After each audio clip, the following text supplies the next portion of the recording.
прошло 5 лет уже, как я отсюда ушла. Наверное, нет. Уже не тянет.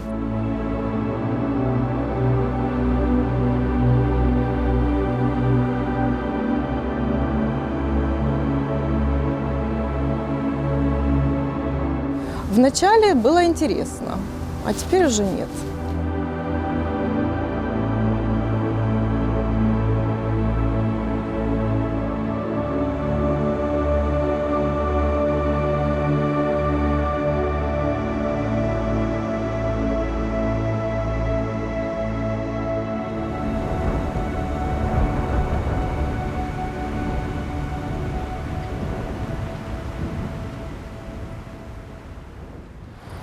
Навесні 1940 року почалося будівництво парку Петровського. Саме тоді з'явився парадний вхід і було розплановано центральну алею. Ця величезна арка з масивними колонами збереглася в первозданному вигляді і до наших днів.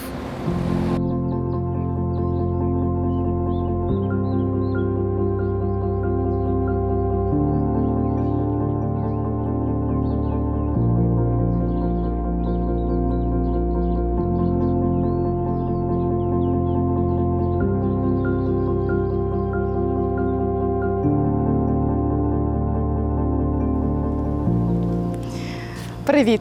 Ну що, ти готова придбати квиток у минуле парку Петровського? Так, звісно, я мріяла про це.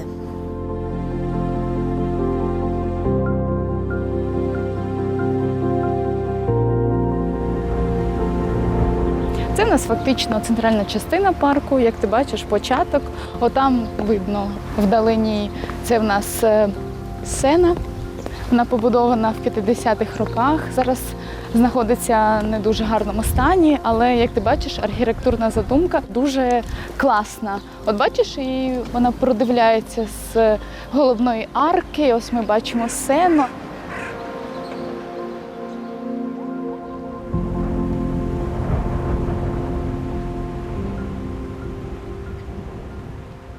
Період Другої світової війни став першою епохою занепаду цього мальовничого місця. Однак вже 1 травня 1957 року відбулось урочисте відкриття відновленого парку. Тут з'явилася літня сцена, дитячий майданчик, більярдна і танцювальний павільйон.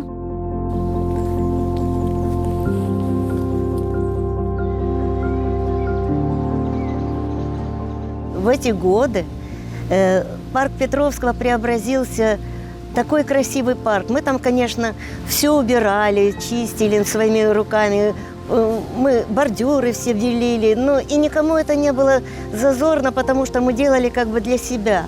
Потом у нас был отличный санаторий-профилакторий здоровья. Там было так красиво, там летний сад внутри этого профилактория, там были такие изысканные растения, привезенные, я не знаю, с разных краев, наверное. Очень красиво. 1 травня 1958 року на базі машинобудівних цехів заводу Ілліча створюється завод важкого машинобудування. Сьогодні відомий як «Азовмаш». Новому підприємству на баланс передаються об'єкти соціальної сфери, такі як парк Петровського. І зводяться нові. За моєю спиною ви бачите санаторій-профілакторій здоров'я – одну з найбільш впізнаваних будівель Маріуполя.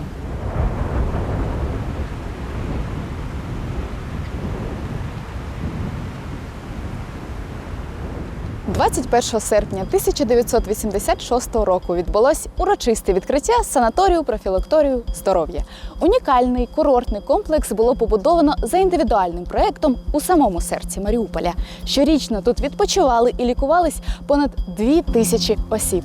Зал для лікувальної фізкультури, сольова кімната, кабінет масажу та грязелікування. Наразі закриті. Висотка заарештована судом, будівля поступово вмирає.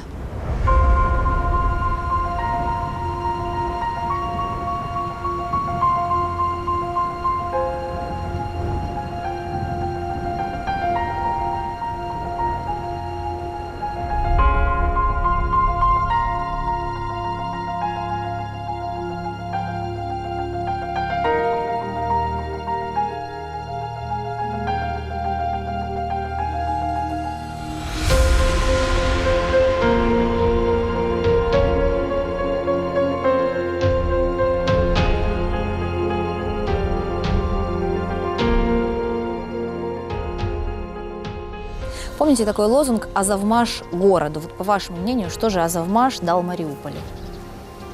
Ну, для меня Азовмаш – это, наверное, парк Петровского и баскетбольная команда. Да, ездили зеленые троллейбусы, на которых было написано «Азовмаш городу». Делал дороги, ремонтировал школы. 5-я горбольница. Это было тоже закреплено за Азовмашем, ее ремонтировал Азовмаш. Ну, мне кажется, Азовмаш много для города сделал. Во всяком случае, хотя бы парк Петровского возьмите. Физкультурно-оздоровительный комплекс, баскетбольный зал. И это все делалось, значит, ну как? Это делали мы, рабочие Азовмаша. У 1970 році тут відкрився спорткомплекс «Новатор» – база для дитячо-юнацьких секцій з легкої та важкої атлетики, баскетболу, футболу та греко-римської боротьби. Вихованці «Новатору» неодноразово ставали призерами міжнародних змагань. Тренування проводилися на алеях парку Петровського.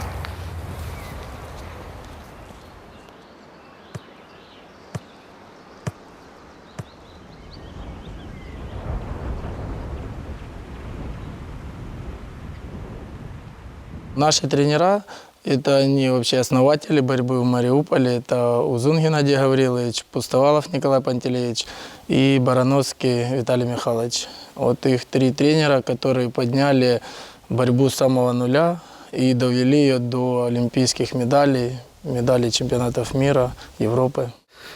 Это получилось, в 1973-й пришел к нам Романец, баскетбол в начале, в 1974-м Узун со своей командой. Вот эти 2 вида очень сильно підняли престиж Дворца спорту.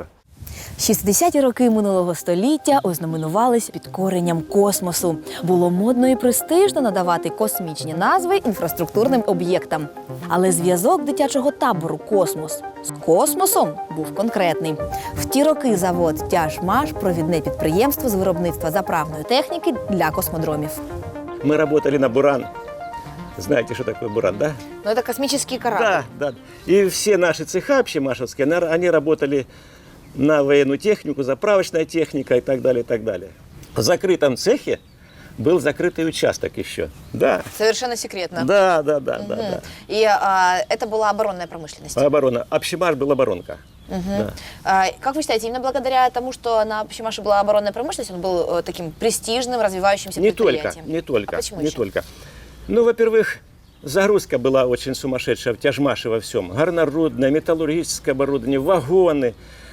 Заработки были очень хорошие, потому что и не только такая напряженка была в оборонных цехах, а и в других цехах было тяжело.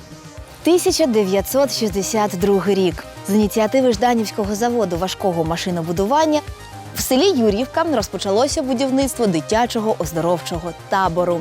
Протягом наступних 50 років велика планета дитинства подарує незабутній відпочинок десяткам тисяч школярів. Азовське море – море щастя та справжньої дружби. Сьогодні це місце закинуте. Влітку тут вже не почути дитячий сміх. Космос занедбаний.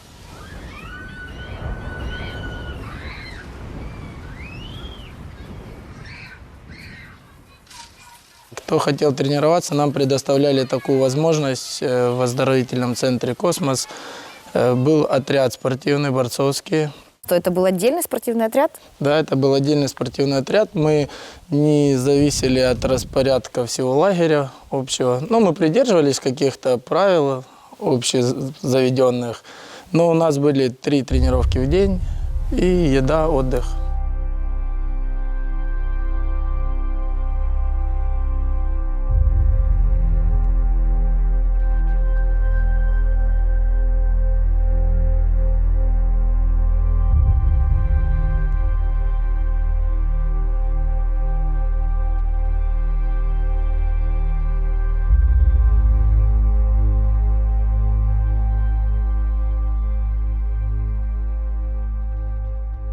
Да, сейчас они уже, конечно, маленькие. Раньше они казались нам гораздо большими и сложными. Но сейчас еще, в принципе, можно раз 100, я думаю, сделать.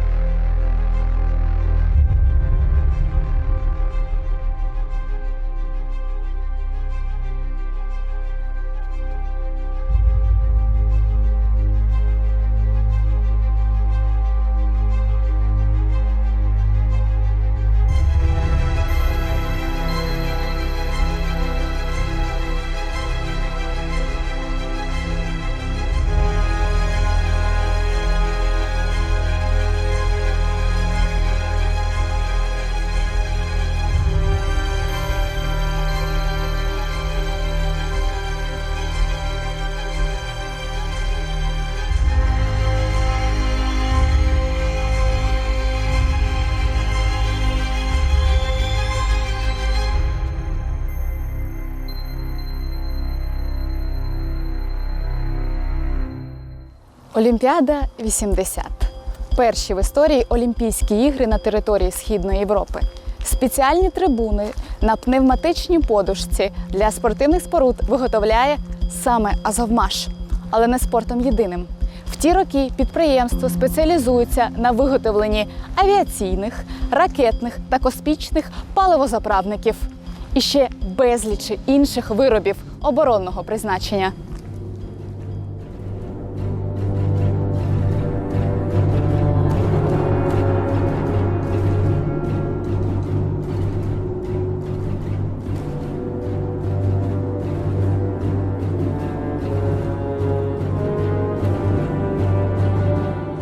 Оборонка есть оборонка. Это все. Это, я так понимаю, это сказано все. Это всегда финансы. Это государство давало деньги для того, чтобы делали продукцию. Зарплаты вы были довольны? Зарплата, которая дала возможность держаться. Это очень хорошая зарплата была. Где-то 160 рублей. Это очень большие деньги. То есть в свое время я мог себе позволить каждый день ездить на такси. А сколько вы работали на «Азовмаше»? 15 лет. До какого года? С 75 по 90 год. За эти 15 лет были ли какие-то кризисы на производстве? У нас не было. То есть до 90-го года темп работы Был, и да, масштаб... всегда была работа. Даже были неурочные, мы уходили в субботу, иногда в воскресенье. Это все дело. То есть работа кипела вовсю. Если я не ошибаюсь, информация, в то время на заводе работало 50 тысяч человек. Вот это все сказано.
Буремні 90-ті занурили у хронічну кризу власника цього парку завод «Азовмаш». Позбавлений людської уваги парк Петровського став небезпечним та похмурим місцем. Усі металоконструкції вандали порізали на металобрухт. Пішохідні доріжки перегороджували стовбури повалених дерев. Тоді і уявити собі було складно, що найбільші випробування ще тільки чекають на парк Петровського.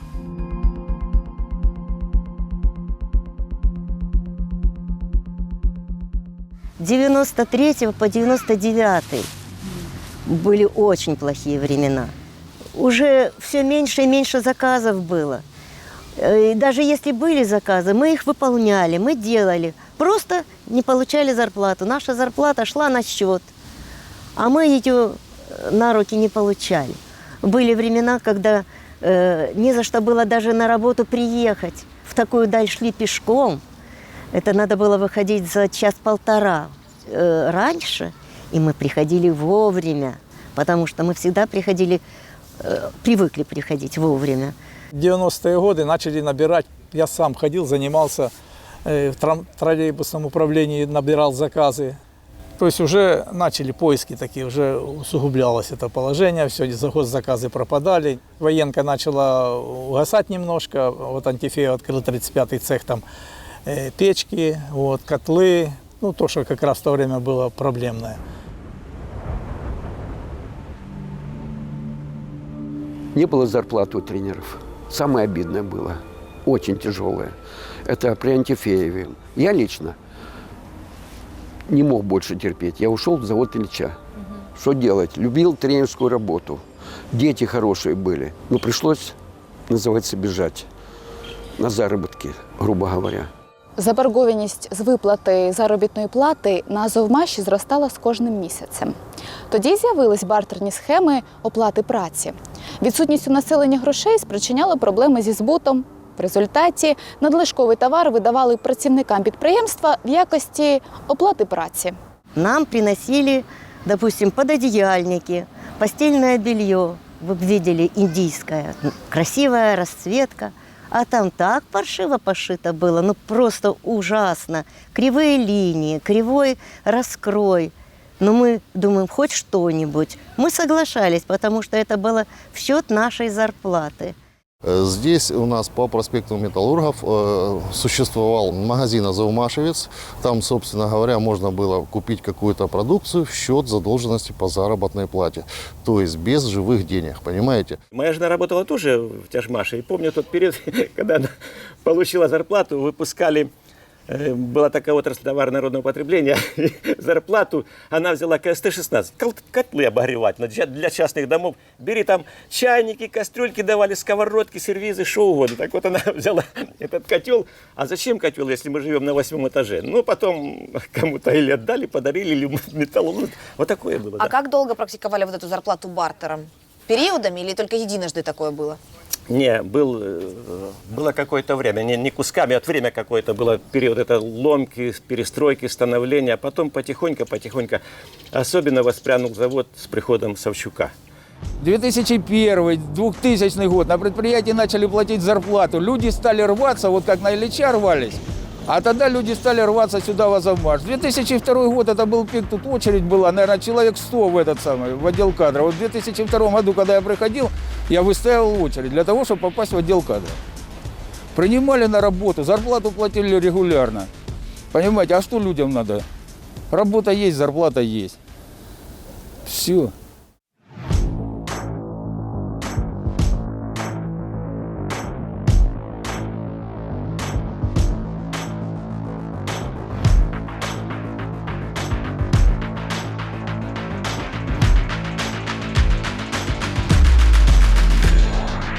Требование было страны, что цистерны, были заказы, и он этим поднялся. Спад был небольшой, а вот развитие было именно в цистернах. И он этим поднялся.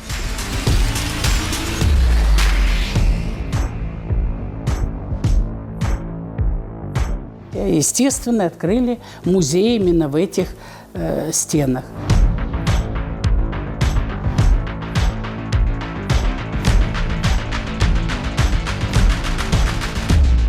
Чтобы люди, которые приходят во дворец, знали, что это дворец машиностроительный, что делается на сегодняшний день, что делалось когда-то.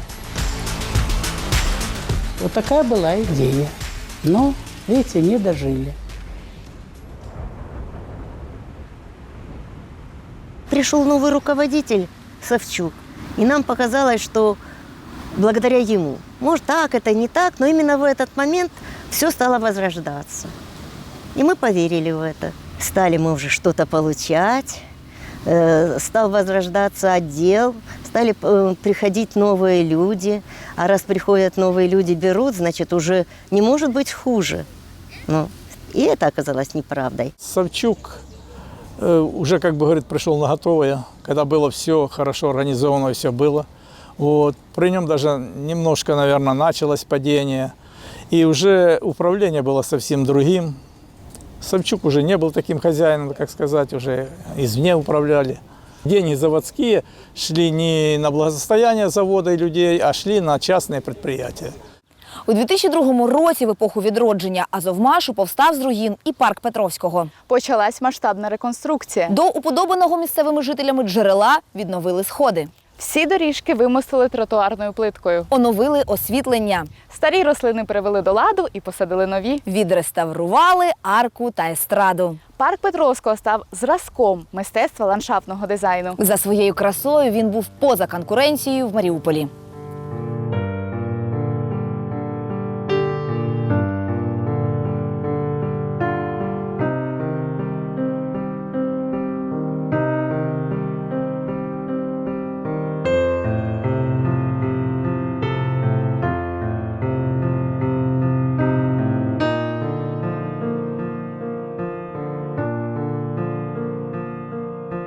Новое оборудование стало приобретаться. У нас в отделе столько компьютеров новых появилось. Все работали же только на компьютерах, все чертежи выпускались. Уже даже между отделами была сквозная связь. Мы только по электронке все передавали. Всему научились. Казалось бы, мы же всему научились именно на Азовмаше. Мы же не в институте этому научились. И это был такой толчок для мозга и развития. Мне показалось, что у меня даже крылья за спиной выросли, когда я сюда пришла работать. Но он функционировал на полную мощность. Ну, то есть вагоны продавались везде, и в России, и в Казахстан. Это все было движение. Зарплатами никак никто не привлекал и даже не пытался. То есть Азовмаш, ну, как я считаю, считал, среди всех градообразующих предприятий своим сотрудникам платил меньше всех. Причем значительно меньше всех. Я сравнивал со знакомыми, которые работали там, на Ильича, на Азовстале. Но это было понятно. У меня был договор с Азовмашем, поскольку он оплатил мне обучение, я обязан был 5 лет отработать на одном месте. Вот, грубо говоря, я их отрабатывал. Шикарный коллектив. Это была семья. Ну, действительно семья. Мы делились практически всем, знали родственников друг друга, вместе ходили на баскетбол. Заядлой болельщицей я себя не могу назвать. Ну, мы ходили часто. Внесок концерну «Азовмаш» в підтримку спортивної честі та іміджу Маріуполя оцінити важко. В історію клубу греко-римської боротьби «Азовмаша» вписані перемоги на світових європейських першостях, навіть в Олімпійських іграх. Баскетбольний клуб «Азовмаш» з період з 2002 по 2010 7 разів вигравав національний чемпіонат. Ще 5 разів перемагав в Кубку України. Савчук очень любил баскетбол, он сам был баскетболистом, и поэтому он развивал этот вид спорта, он построил баскетбольный комплекс специальный для проведения игр, то есть европейских масштабов. Борец, ставший чемпионом Украины в клубе «Азовмаш» в те года 2007, 2008, 2009, получал $500. Ну, ежемесячно у него была зарплата $500, а баскетболистов покупали по 100 тысяч. То есть вы сами понимаете, какой колоссальный разбег в зарплатах был. Мы слышали про эти зарплаты в миллионы долларов, там у Ленина, там еще там у нескольких людей, и знали свои зарплаты, это было забавно. Ну, как вы считаете, это стоило того престижа баскетбольного клуба и баскетбольной команды? Нет, никогда так не считали. Команда нравилась, мы все за нее болели, когда она играла. Большой перекос, я бы так сказал, просто большой перекос. Если ты не можешь поднять завод, людей, а ты балуешься с командой какой-то, мне казалось неестественным. –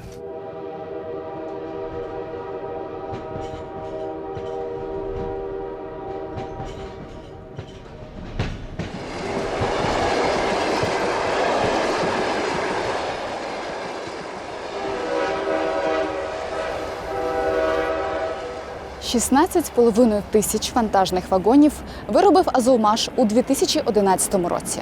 Майже стільки ж у 2012-му. Тріск по швах, і вагонобудування летить у прірву з космічною швидкістю. Вже у 2014 році було виготовлено лише 623 одиниці, а починаючи з 2015 року – менше 50 вантажних вагонів на рік.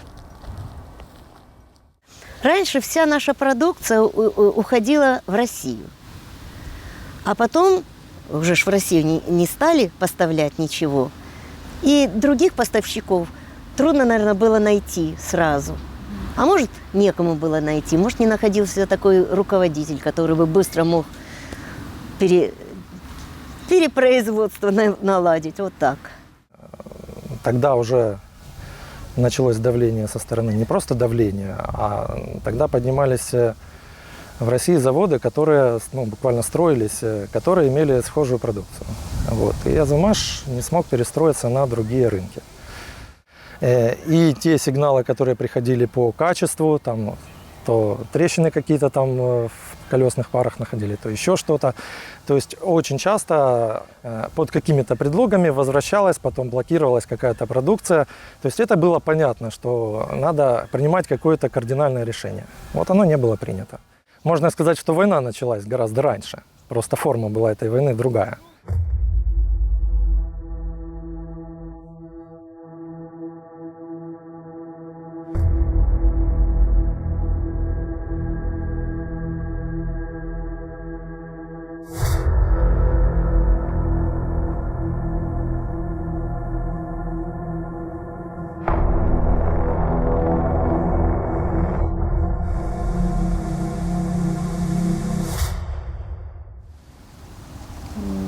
Я думаю, все равно кризис был какой-то на предприятии.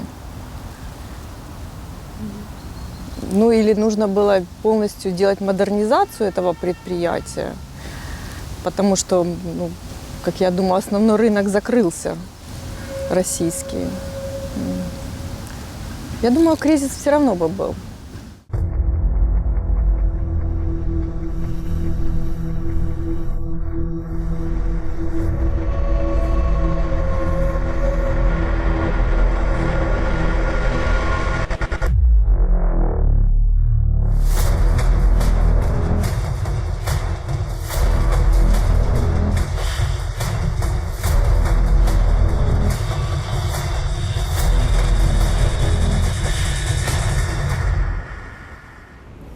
30 січня 2012 року в Амурській області Російської Федерації відбувся крах потягу з нафтою, в результаті якого з рейок зійшли 18 вагонів, декілька цистерн загорілися. Збитки від аварії росіяни оцінили в $2,5 мільйони. Причиною ж аварії назвали заводський дефект вагона, виготовленого на Азовмаші. У відповідь підприємство вказує на неправильну експлуатацію вагонів росіянами. Мовляв, вони використовували бензинові цистерни для перевезення важких нафтопродуктів. Росія реагує. І у квітні 2012 року забороняє приймати нафту у вагонах, призначених для перевезення бензину. При цьому наголошує на підвищеній аварійності української продукції. То була справжня вагонна війна. 80% выпускаемой продукции закупала у нас Россия. Мы очень почувствовали большой спад в 2012 году, когда были сходы в России, сходы наших вагонов в связи с разрушением балки. Наше предприятие то ли сертификатов лишили, то ли... в общем, с нашими вагонами уже были проблемы. То есть к нам приезжали с России, и были определенные отказы. Причина почему, перегружен ли был вагон слишком, тут очень много об этом можно говорить, то есть все неоднозначно. Параллельно с этим открывается завод в Тихвине, который выпускает вагоны, идентичные нашим азовмашевским, что отбирает рынок сбыта у Азовмаша и прикрывает доступ сбыта продукции на российский рынок. Можно сказать, что действия России в этом случае были упреждающими. Не стоит забывать, что это был год 2013, и Украина стояла на пороге подписания ассоциации с Евросоюзом. То есть для страны был этап выбора, дальнейшего развития и пути движения. Возможно, это было связано. То есть эти моменты, они, скорее всего, имеют какую-то взаимосвязь между собой.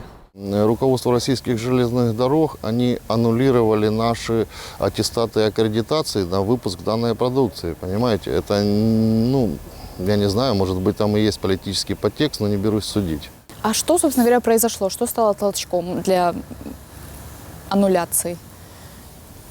Видимо, они подготовили свой рынок для того, чтобы продукция, производимая у них в стране, имела популярность у них в стране. 15 жовтня 2013 року російська сторона починає призупиняти дію сертифікатів Азовмаша на криті вагони, напіввагони та цистерни. Всі ринки Азовмаша в Росії та країнах СНД займають Уралвагонзавод та інші тамтешні підприємства галузі. Серед них споруджений саме тоді Тихвінський вагонобудівний завод, виробничі потужності якого складають 13 тисяч вантажних вагонів на рік. У 2018 році Світова організація торгівлі стане на бік РФ у вагонній війні та визнає, що сертифікати не могли бути подовжені через неможливість представників Росії провести інспекцію цієї продукції в Україні з квітня 2014 року. За это время очень хорошо продвинулась вперед именно сама Российская Федерация. Они на базе Армавирского завода сделали машиностроительный себе завод, они на базе сделали под Санкт-Петербургом, у них есть предприятие, и там находятся на 90% все бывшие работники Азовмаша, Азовобщемаша. То есть 90% сотрудников Тихвинского завода это сотрудники Азовмаша? Да. В основном уехал руководящий состав. Вот руководящий состав. Многие сейчас там работают. Я не буду называть, но я знаю людей, моих знакомых, которые сейчас там работают начальниками цехов. Они работают там начальниками цехов. Технологи, конструктора, некоторые отделами выехали в Россию на заработки. Ну что там сейчас, руины, пустота, и никого, одни собачки лают.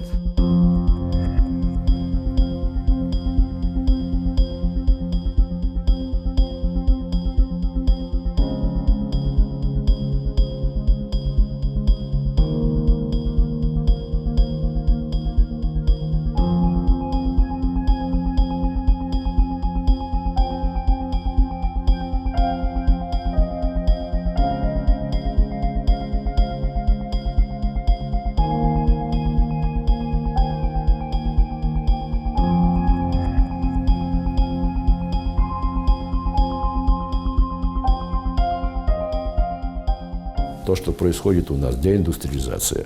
И нам надо как можно быстрее выходить из этого замкнутого круга. Иначе, как говорят в науке, есть точки невозврата. Особенно, когда речь идет о потере кадров, квалифицированных людей. Особенно в сложных наукоемких отраслях. И потом, чтобы воспитать эти кадры, которые воспитывали десятилетиями, я думаю, эта задача уже будет невыполнима. На порозі нового десятиліття 21-го століття і оздоровчий табір «Космос», і парк Петровського переживають свої не найкращі часи. Тут відчуття, нібито знаходишся в зоні відчуження. Але не тільки порожнеча і занедбаність об'єднують ці два колись мальовничих місця.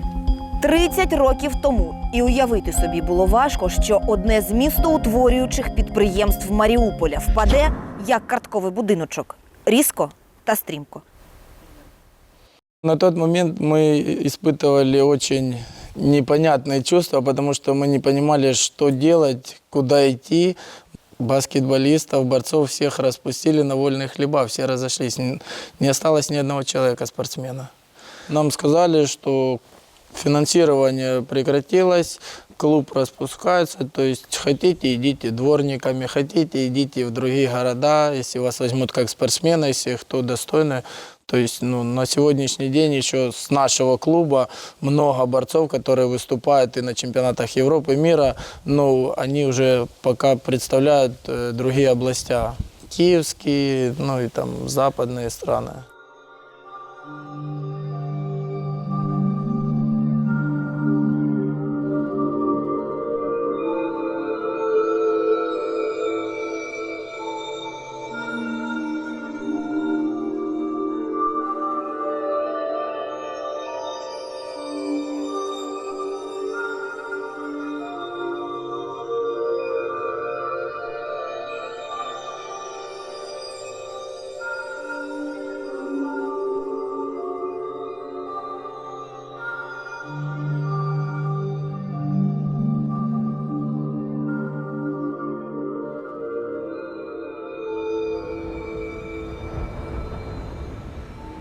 Было время, когда вагоностроение у нас было развито на высшем уровне. Мы поставляли в Россию в большом количестве свою продукцию, и мы от этого жили.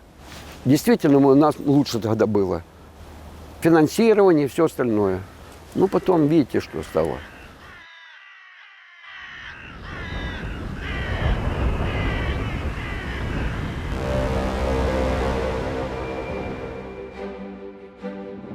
Сучасне вагонобудування неможливе без потужної науково-технічної бази, без якісних розробок нових конструкцій і технологічних процесів. Головна ланка даного ланцюга – це фахівці, інженери та конструктори, здатні вирішувати найскладніші завдання і в найкоротші терміни втілювати науково-технічні ідеї в новітніх моделях вантажних вагонів, піввагонів та цистерн.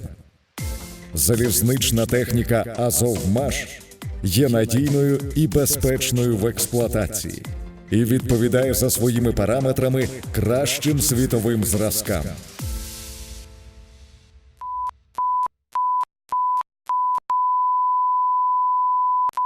Потому что «Азовмаш» перестал работать, здесь отопление перестало, света, как понимаете, ночью с фонариками, на тренировку с фонариками, с тренировки с фонариками. Сцена уже все негодная, скамеек нет, решеток ничего вокруг нет, кирпичи. Ну, это вандализм полнейший. Скамеечки, урны, все было разворовано, все. Если заработает «Азовмаш», все будет налажено, все будет хорошо. Уверен в этом. В епоху Ренесансу нульових розвивалась розважальна сфера. Відкрився модний суші-бар, ресторан національної кухні, боулінг і навіть каток. До вже традиційних футболу та баскетболу на території парку отримав прописку ще один вид спорту – хокей. Любительська хокейна команда регулярно проводила тренування під білосніжними склепіннями катка.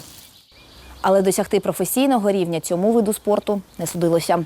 У 2013 році загострення політичної обстановки та початок військової агресії з боку Російської Федерації практично зупинили роботу концерну «Азовмаш». Підприємство й досі має багатомільйонні борги перед своїми працівниками. Вочевидь, на утримання парку коштів немає. Охорона відсутня і зупинити акти безглуздого вандалізму нікому.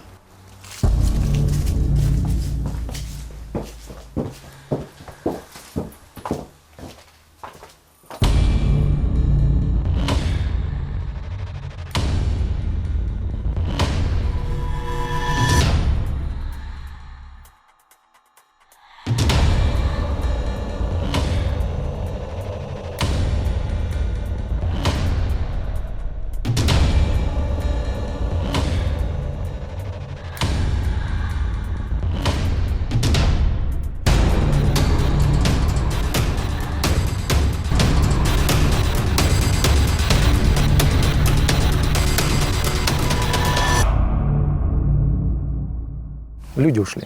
Людей нет, поэтому некому поднимать. Даже если поставить такую задачу, мы в Украине даже не наберем. Просто не наберем коллектив такой, чтобы поднять такое производство. Вторая проблема, что меня всегда удивляло, это то, что «Азовмаш» проиграл конкуренцию внутри Украины. Почему не обратили внимания на развитие машиностроительной отрасли в Украине, в частности и в Мариуполе? Потому как тут и металлургия, и очень хорошо, чтобы и развивалась машиностроительная отрасль. Стоит предприятие, которое при, по большому счету, небольшом вложении денег запустится и через полгода будет выпускать продукцию. Будет выпускать и вагоны, и цистерны, полувагоны, и вагоны на космос, и на Индию, и на Алжир, и на Иран, понимаете? А у нас почему-то Укрзалезница не хочет, может быть, вложить немножечко денег, поднять и у себя здесь, понимаете, делать вагоны. Они их ремонтируют. Но вы поймите, отремонтированный вагон после капитального ремонта приблизительно стоит столько же, сколько здесь сделать новый. И то ли вагон после ремонта, то ли собрать здесь новый вагон. Когда у тебя моральный физический износ зашкаливает за 80%, рядом мощная отрасль транспортного машиностроения, состыкуй. И плюс готовы и частные инвесторы в этом участвовать с точки зрения, потому что от этого же страдает, например, и бизнес, экспортеры.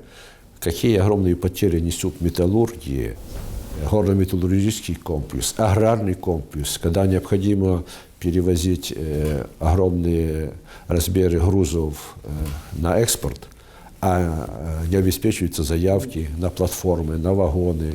Это все следствие отсутствия четкой государственной промышленной политики, к сожалению. И нам надо этот процесс останавливать, иначе точки невозврата станут явью. Многие заводы Украины свою продукцию в Россию поставляли. Но, например, Метинвест смог перестроить свои комбинаты, свою продукцию на новые рельсы экономические, найти новые рынки сбыта путем модернизации производства, расширения ассортимента, улучшения качества продукции. В этом случае «Азовмаш» не смог пойти этим путем. К сожалению, ситуация такая, как она и сейчас. То есть завод не работает. Ще у 2013 році «Азовмаш» отримав 2 стабілізаційні кредити від Альфа-банку та Сбербанку Росії. Але після перекриття ринку торгівлі з РФ виявилося, що ніяких можливостей для повернення коштів немає. За інформацією Forbes, в заставі Альфа-банку серед іншого знаходяться виробничі цехи та обладнання «Азов-електросталі» і льодовий комплекс. 23 січня 2019 року Верховний суд України визнає банкрутом торговий дім «Азовзагальмаш», що заборгував банкам 16 мільярдів гривень. Через декілька днів така ж доля спіткає Маріупольський завод важкого машинобудування у господарському суді міста Києва. Відкрито ліквідаційні процедури. Кредиты заключались в десятках банков, да, еще при Савчуке. Кредиты были валютные, да, и большинство имущества было в ипотеке. Да, то есть в залоге у банков это и профилактории, это и другие здания, и помещения.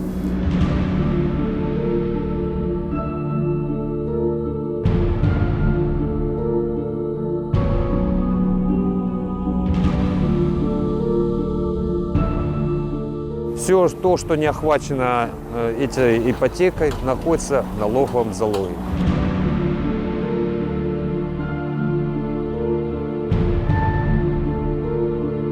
Почему вот сейчас мы в таком положении?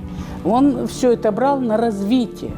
И естественно, а раз человек имел мысль, имел виды на будущее, он рисковал многим рисковал.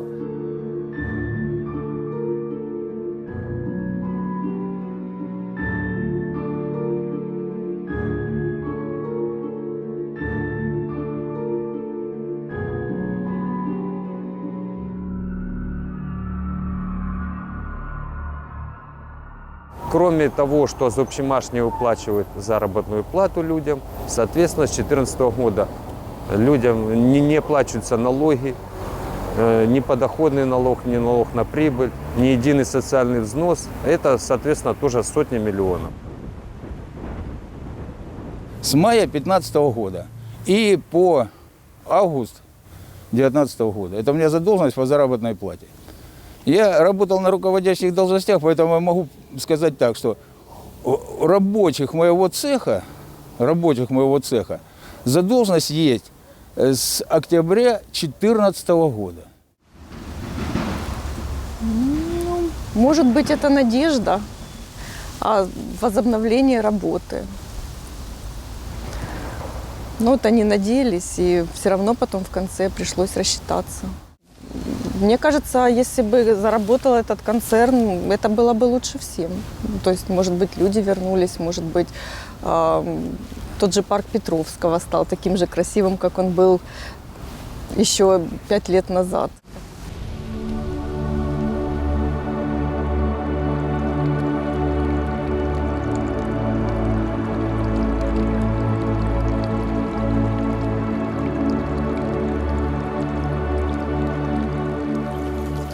Парк Петровського – це своєрідне дзеркало Азовмашу. Його доля є циклічною – постійні злети та падіння. Подібно до птаха Феніксу, він кожного разу поставав з попелу після кризового періоду. Але нинішній занепад найдовший за всі 80 років існування парку. Чи є світло в кінці тунелю на цей раз? І що чекає на Азовмаш?